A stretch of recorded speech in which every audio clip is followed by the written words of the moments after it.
Good morning. This is the Blaine's World podcast where conversations are worth hearing and seeing. You can watch us each week on Facebook, YouTube, and LinkedIn. You can also listen in on Spotify and Apple Podcasts. And for more information about past episodes and upcoming ones, you can look at my website, which is behind me, blainesworld.net.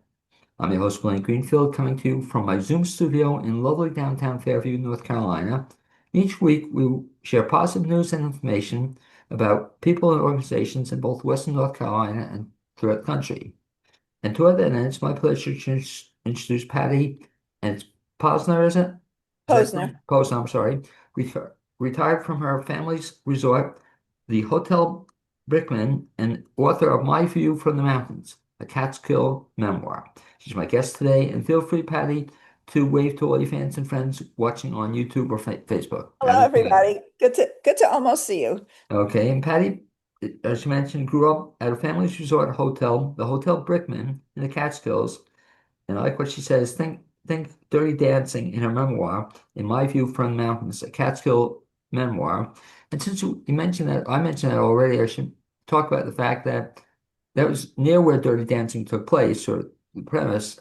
But you were telling me off the air that Dirty Dancing, the film, almost made it to your resort. What happened?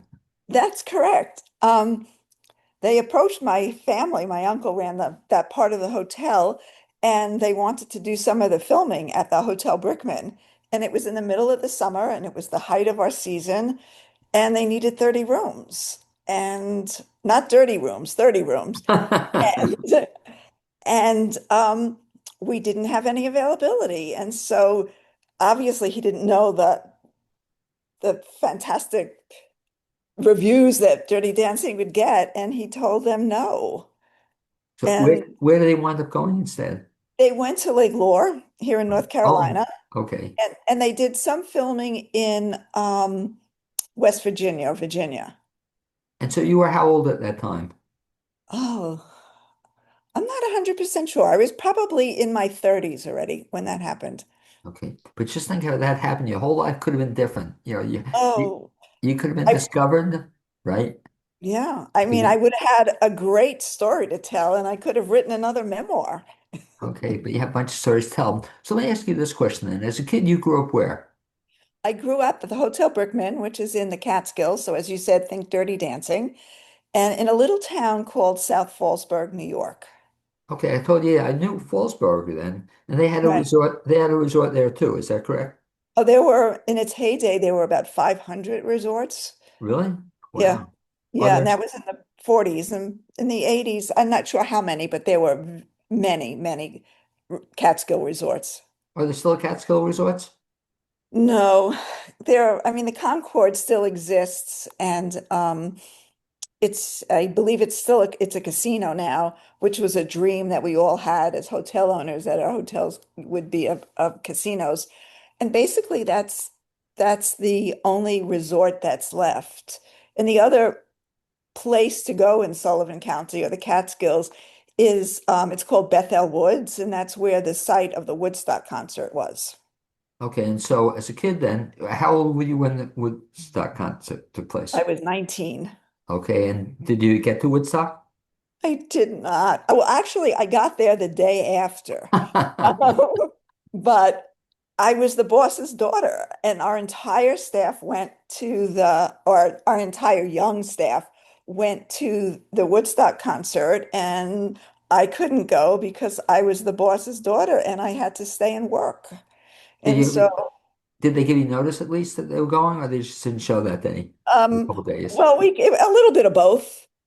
A little bit of both. I mean, we were definitely understaffed, um, but we absolutely understood what the attraction was. Oh, what a shame though. We'll talk about then your facility. Did you have entertainment also? Oh yeah, I mean, we had as I in my book I say we offered roast chicken and Jackie Mason, so we Okay, had good food and lots of entertainment, and Jackie Mate. Yeah, I'm sorry. we had 9 tennis courts, we had baseball fields, we had swimming pools, indoor and outdoor. We had a day camp. I mean, we had it all. We were really the precursor to self-inclusive resorts like a yacht, a cruise ship. You mentioned Jackie Mason. I saw him a couple times, with something. So what kind of entertainment did you have aside from Jackie Mason? Oh, we had Milton Berle, we had all the famous entertainers, the comics, Billy Crystal. I mean, the Catskills, particularly in the 50s, 60s, and even the 70s, the young comics would come and they would practice their routines in the Catskills, so all of the prominent comedians in those years did their homework on stages at all the hotels, and Was that Jackie Mason included. was that fun as a kid growing up? Oh my God, it was spectacular. I have the best memories and it's unique and I loved every minute of it. So as a kid, then that was, I guess, your first and primary job. Almost all you did as a kid. You grew up, so as a kid, that was your first job and primarily the only job you had? Well, I had many jobs. I mean, in my book, I described my first job was being um, a going to day camp. I was a camper. Okay. And then as a teenager, I joined the teen group and I learned how to flirt. Um, and then when I was 15, I was given my first real job that paid money, and I was a switchboard operator. So you have to think Lily Tomlin. And Okay. it was one of those switchboards where you plugged in, yes, please, number, please, and then I worked the front desk. I registered people, and one of the most fun jobs. So I was about 16, 17 at the time. And when people registered, we had to make these little cards for them, and we would write their name down, and we'd have to guess their age so that we could give it to the maitre d' because people sat at tables of eight, and we wanted to put them all at the same age group. So I was 16, everybody was 105. I mean, it was, and then when I was in my early 20s, I started to do reservations. And I loved that job because I could tell people all about my experience in the day camp and how their kids would like it in the teen group, hanging out at the pool, doing all the activities. So that was fantastic. And then when I was I guess I was 26. It's a long story. I'll condense it, but I had a fight with my uncle's mistress. And he didn't support me in the fight, so I quit. And for the boss's daughter to quit is big time. I was the fourth generation of my family's resort, and I had the best summer of my life. I was a guest for the summer. I went to the pool, I ate in the dining room, and all of that. And then at the end of the summer, my dad offered me a job, and the only qualification I had for this job was I was the boss's daughter. And he made me the manager, the steward of the kitchen. And I was now responsible for about 100 men and feeding 600 guests 3 times a day. Were there any women in the kitchen also? There was two or three waitresses Okay, and me, wow. and that was So, it. so how long did you have that job for? I had that job for 10 years until we sold the hotel. Because that was real work, though, to manage a Oh, kitchen like that. that was a lot of work. Compared to, That was like you said, to be a receptionist or to do some of these other things, probably fun. This, you had to, it was less fun, I guess. This was more fun. It Really? was more work, but it was more fun. I mean, it was like running a circus. It Yeah. was great. I loved every minute of it. Did you really? And you had to, I guess, step in at times when somebody didn't show, or you had to do all the jobs in the kitchen? No, No? no, the boss's daughter does not serve Oh. guests. And And you didn't have to cook either? to this day, I do not know how to cook. I, I mean, my whole life I know this sounds really spoiled, and I am a spoiled brat, but my whole life we had a kitchen with cooks and chefs. And then when I worked in the kitchen, we had cooks and chefs, and I never had to cook literally. And then after we sold the hotel, I remarried, and my husband is a fantastic cook and baker. So I have literally never cooked. How was it managing though? You weren't that old at the time. How was it managing all these guys? Was that a challenging task? It was very challenging. I mean, I was 26 when I started, so that's young. I was a spoiled brat. I was the boss's daughter. I had a temper and I had no idea what to do. And my dad mentored me and taught me how to manage. And little by little, I learned how to use the skills that of organization, of patience, I remember at one time I sat my staff down and I said, okay, we can make, because I'm dealing with basically all the cooks and everybody. And then I'm dealing with waiters and busboys who in those years were mostly young men um, who the thing that they had in common mostly was they really liked to do drugs. And so, and so I also had to learn how to manage that aspect of it. But I remember sitting them down and I said, we have a choice. You have a choice.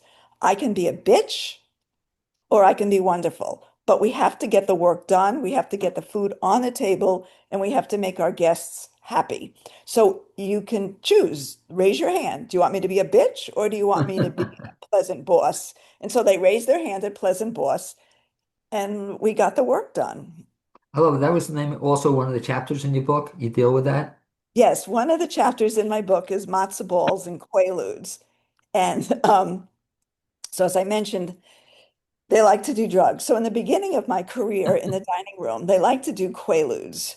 And for those of you who don't know much about quaaludes, they're not really the drug for a hectic place where everything is moving like way too fast.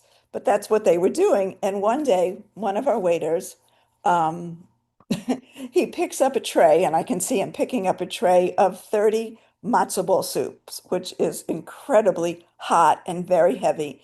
And as he walks by me, he melts and he falls right in front of me. And the matzo balls go splaying all over the floor. And he just kind of plops into the broth and he's laying there. And that's an example of why you don't want your staff doing. But a couple of years later, they started to do cocaine. This was my drug of choice from my staff. They came in on time. They had fast pace, good service, in and out. Everything was done. It was perfect. And So, so so you notice the difference, though, between the two. a huge difference. And it was funny. I was telling actually Chuck Fink, who we both know, I was telling him this morning at yoga that our butcher, who was the most wonderful man, was the person that was selling cocaine to all of our staff. So, So we all benefited. so you're mentioning, you got me hungry just talking about it. Mentioning matzo ball. Talk a little bit about the food that was Oh, famous at Resort, but I loved it. And it's just amazing, right? You get as much food as you wanted. Explain that. absolutely. Talk a Yes. little bit about that. Okay, so we would serve 600 people 3 times a day. So for dinner, if we had 600 people, we needed to make enough food for about 1,200 people. I am not exaggerating. But the menu it was traditional Jewish food. It was delicious. Like on Friday nights, we served, as I mentioned, matzo ball soup, gefilte fish, roast chicken. One night we had steak. One night we had roast beef. One night we had um, brisket of beef. And then we had a little bit more fancy things. I remember we had chicken Kiev and some poultry dishes and, marsala and things like that. But our food was basically delicious and very Jewish. And then on top of that, besides serving soup, we served melon or juice, salads on the table, breads on the table. This is just for dinner, with same thing for similar things for lunch. Then we had about 7, 8 desserts that were served. And so, I mean, nobody just had one dish. And then for breakfast, if we had 600 guests, our baker came in at 5 o'clock in the morning and made about 1,200 rolls. And on top of that, we had about 30 dozen bagels. So I assume nobody went hungry. Nobody went hungry. They, but that's incredible. I mean, just listening to it, I'm getting full. It's just, I but know. people, I don't know about you, but people used to eat three full meals, every time. What do you do with the extra food? We fed it to the staff. So we had, none of it went wasted. So now, did the staff live there, or some of A them live there? majority of the staff lived there, yeah. Um, Most of the men, that the waiters and busboys, they lived at the hotel. Most of the back staff of the hotel lived at the hotel. A few locals worked for us, but almost everybody lived at the hotel, including me and my So, family. so it's good life for the people who live there. They I enjoy living hope there. so. Oh Yeah. yeah, I'm still friends with several of the waiters, and we're in touch with each other all the time. And yeah, I've gotten feedback that they really, really enjoyed their experience at the hotel. Talk about it. I mean, imagine it would be. It sounds like a lot of fun, especially too. Did they also get to use the facilities at all, Oh or the yeah, entertainment? like starting in the maybe around 1980. Nobody can really remember the date. We went from serving during the summer months, July and August. During the summer, we started to serve 2 meals a day Right. instead of three.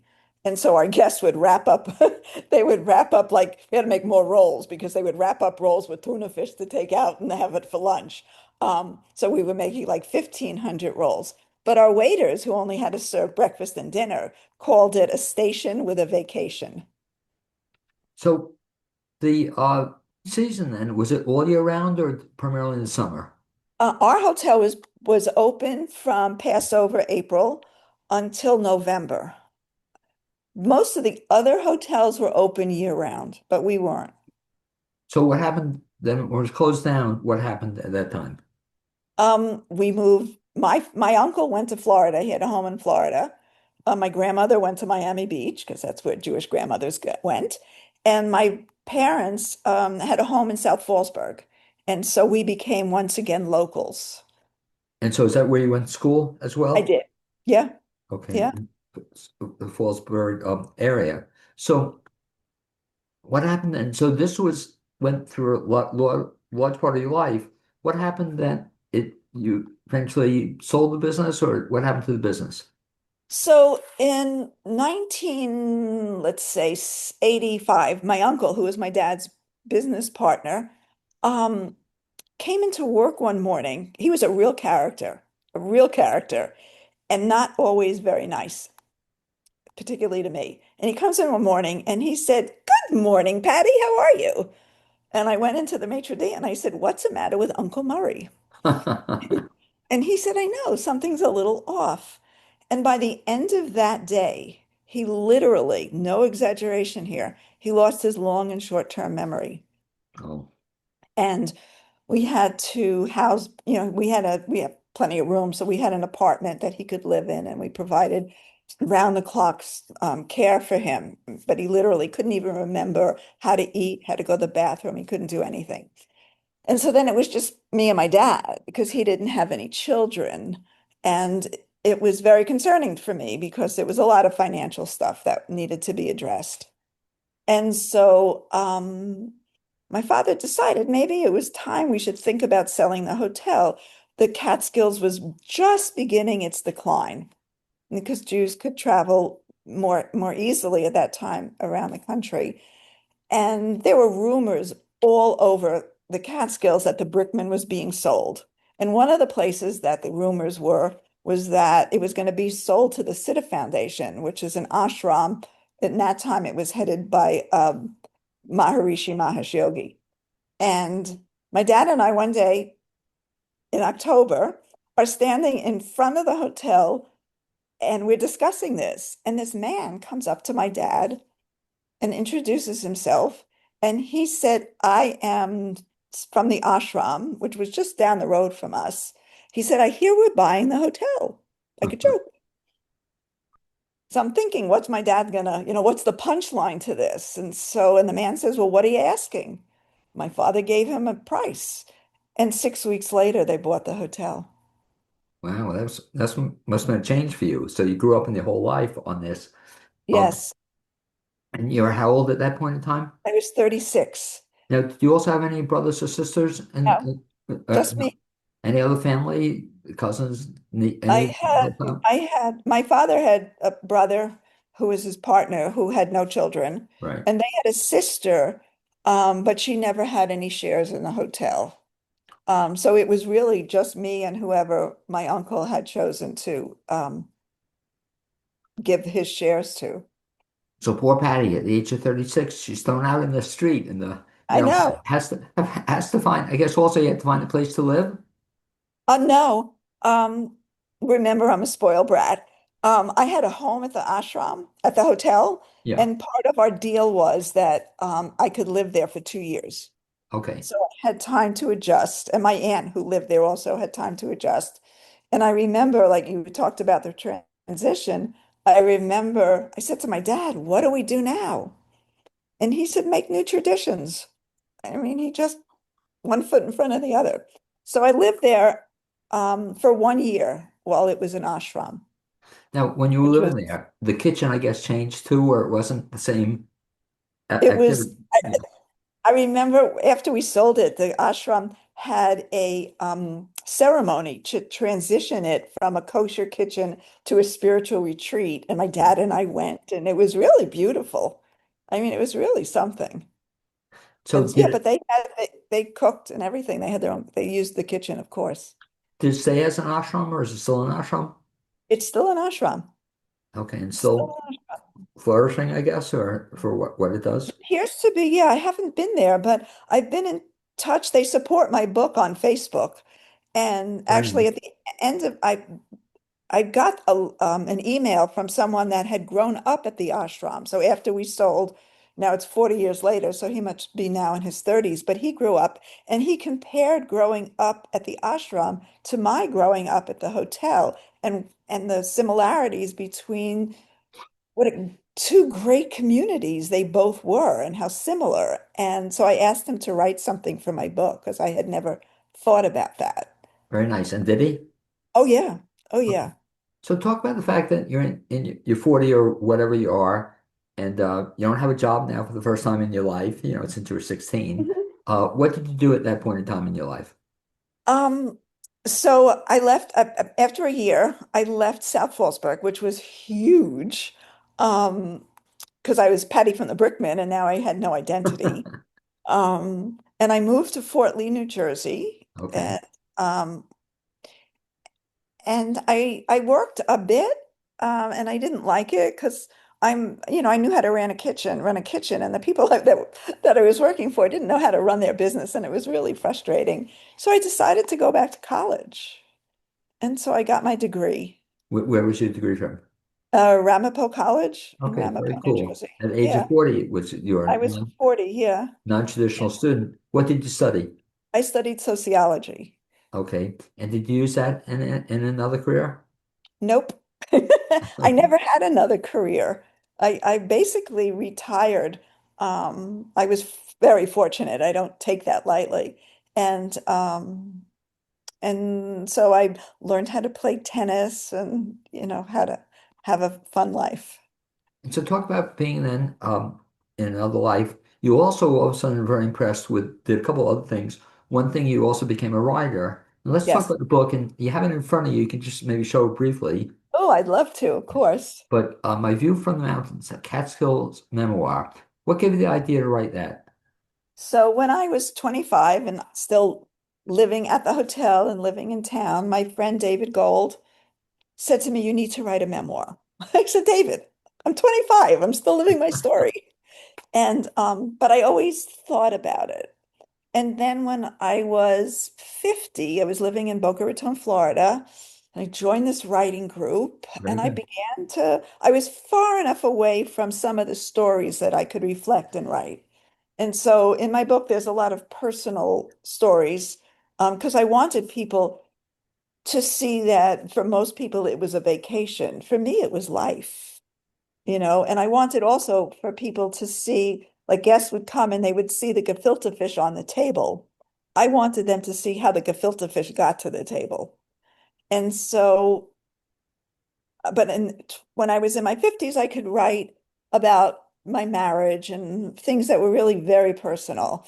And I set that aside for a while. And then when we moved to Weaverville, where I live now, I was in my 60s and I started to write again. And I felt far enough away from the hotel and I could look at country roads and mountains and I could write about living in the Catskills and being the boss's daughter and at the hotel and all the jobs that I had and all the experiences and what I learned. How long did it take you to write it? Well, from the time I was 50 to 72, but in all that time, probably about 5 years. So were you a type of writer? Did you just start every morning, get up at 7 o'clock in the morning and write straight, or how's your writing No, it process? just well, when I was in Boca, I belonged to a writing group, so I would write a chapter a week for the group, and then we would go through it. And then when I moved here, basically did the same thing, and I um, my writing group fell apart, and it just became my friend Barbara and Francois and myself, and I would send her a chapter, and she would give me feedback. So it was basically once a week or every 2 weeks, I would have a new chapter. Um, and I just did it until I was finished. Okay, so very exciting. So how long has this book been out? Almost 3 years. And so you have this one book out. Will there be any other books after this? I think so, but not about the Catskills. It'll be it's in my mind, it's called 87 plus. And it'll be the journey from like being I guess 65 when you get your Social Security until you're an elder. So will it be is that be a novel or true story? It'll be a true story. I don't think I have a novel in me. Okay, well, no, it sounds just listening to all these stories, it would seem you have so many possible stories you could take any of these people. Or, it'd be fun almost take one of these people, their lives also. What happened to the Catskill crowd or, the Right, the hotel crowd or something, in the next lives. right. That'd be That's a kind of great fun. idea. It just seems like a fun thing, you're describing these people so vividly. And then yours is such a great story that what happens to these people, two lives, they had one life here, and what happened to them? I'd be Yeah, interested 50 yeah, years later, 20 years later, or trace them in your spare time. So you wrote this book, got published, talking about it. And then also, I'm so proud of you. You also became now a storyteller and talk about that process. yeah. Well, um, I always joked that if I had my life to do over again, I would want to be a stand-up comic because I grew up with Jackie Mason and Mel Lawrence and Milton Berle and they were all in my Rodney Dangerfield lived down the street at the hotel. Um, and so that was always a fear and a pickle. And then so I take yoga at the Weaverville Community Center, and Chuck Fink, who we both know, was offering a storytelling class. And I said, okay, this is my opportunity. I'm going to face my fear and I'm going to tell a story. I'm going to be part of that group. And so here I am. So what was the first story you told? Do you remember? Yes, I do. It was matzo balls and quaaludes. How do you not start with that? It's a great story though, and so both the book and the storytelling experiences are based on the stories you had from the resort area. Yes. Yeah. I think that's the unusual part of my life. Okay, well, no, it's a great story, and just as you're telling it, it sounds, kind of, well, it's certainly interesting. When you Thank tell the you. story, do you get that kind of reaction that people are interested in it? Yes, I did. I did. And I sent it to a few of my friends. And one of them, her name is Shelley Strickler, and she was a newscaster on WOR radio in New York. And she loved it. And I said, well, give me some critiques. And she said, it's really well done. So I take that. That was really like, wow, you know. So, if folks want to get more information, I guess both about you and about the book itself, what's the best bet? So the best bet, I have a website. It's pattyposner.com. You can get my information there. You can check out my book on amazon.com. And then I'm on Facebook, you know, and under Patty Posner Dabouche. And I also have there's a Facebook page for my book. And then if you're interested, there's a Facebook page called Summers at the Brickman. And you're all invited. If you want to check it out, I'll let you in. Yeah, I love it. Do you have people who were at the hotel with you at or part of that Oh, group yes. as Yeah, well? we do. There's about over 900 members, and some of them are former staff members, former guests, and just lots and lots of people. By the way, that's a second book for you, right? I always come up with ideas for other people. Yeah. You could talk about a reunion, you know. That'd be a fun Well, book. we actually had a reunion um, in the 25th. This is will be 40 years. And when I was living in New York, I had a reunion for I don't know, about 40, 50 people, I'm not sure. And we did it at Sammy's Romanian restaurant I think it's the Lower East Side. Right. And yeah, it was great. One man flew in, he had booked his name is Bob Goldman, and he's a physician who does anti-aging. And he booked a whole hotel in Las Vegas for his convention and left it to come to the reunion. That's how much he loved my dad and the hotel. But everybody, and part of what I did was a lot of our waiters were there, and I made sure that I served them. I love it. But I'm saying, as you're describing it, I'm so excited about it. I think that'd be a great story. Yeah, You know, yeah, 40 years later, what happened to these people, or what's the story of their yeah. lives? What Well, ha some of them are still my friends, like and one of them in particular is a dear friend, and he's not he's got some health issues, and so he asked me if I would send him pictures every couple of days, And then there's another family that were from Guatemala, and my dad helped them get papers to live here, and they're truly an American story, and I'm in touch with them all the time. I mean, I'm in touch with a lot of people not a lot, many people that used to work for us. Okay, very exciting. Hey, Patty Posa, this was a real kick because again, I didn't went to your resort. Now I do remember the name, but I went to some other resorts. I just remember as a kid, it's quite an experience. And I Mhm. remember, the entertainment was always the big deal, but Absolutely. then I remember the food as well. So I'd like to thank you for being my guest on this edition of the Blaine's World podcast. And also, hopefully, one of these days we'll bump into each other. That'd be great. Yeah, thank you so much. I Okay, really well, appreciate this opportunity. likewise, I'd also like to thank my producer, Kim Jones. And like I said, one of these days we'll bump into each other. That'd be great. I hope so. Thanks much. Appreciate it.